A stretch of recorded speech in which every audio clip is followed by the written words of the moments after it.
سلامونه دوستانو، ستړي مه شئ. دوستانو، آریانا هوایي شرکت د افغانستان څخه ترکیه هیواد ته خپل پروازونه پیل کړي دي.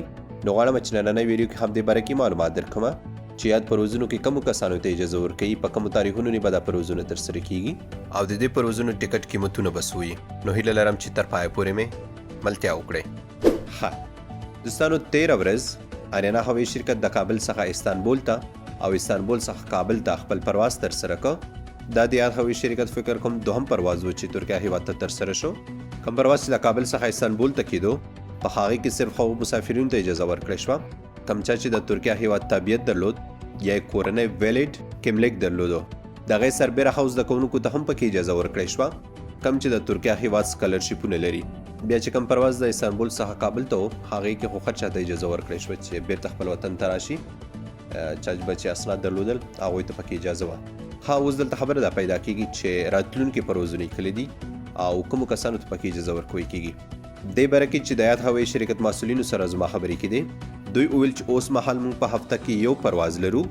د دې پرواز لپاره موږ ځانګړی ریکویسټ کوو یا غوښتنه کوو چې اپرول یې راته د ترکیه هیواد لخوا پنجشنبې په ورځ راکول کیږي.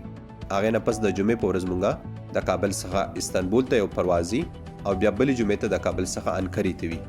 دوی زیاته کړه چې په دې پروازونو کې اوس مهال موږ هغو کسانو ته اجازه ورکوو کوم څوک چې د ترکیه هیواد تابعیت ولري یا یې کورنۍ ویلیډ کیملیک کارډ ولري. د هغې سربیره هغه زده کوونکي چې د ترکیه هیواد سکالرشیپ ولري، دوی هم کولی شي چې موږ سره په مستقیمو پروازونو کې د کابل څخه استانبول ته یا انکارې ته سفر وکړي.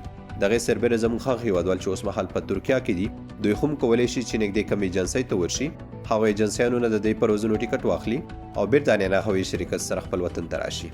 خو کوم مسافر چې د کابل څخه استانبول یا انکارې ټکټونه اخلي، دوی به راځي د آریانا هوایي شرکت مرکزي دفتر ته، هغې څخه به د دې پروازونو ټکټونه اخلي. دا ټکټ به یې د کابل څخه استانبول او انکارې ته 550 امریکایي ډالر ټاکلي ده، او بیا د استانبول څخه کابل ته ټکټ بیه 480 ډالر ده، خو بیا د انکارې څخه کابل ته 450 ډالر دی.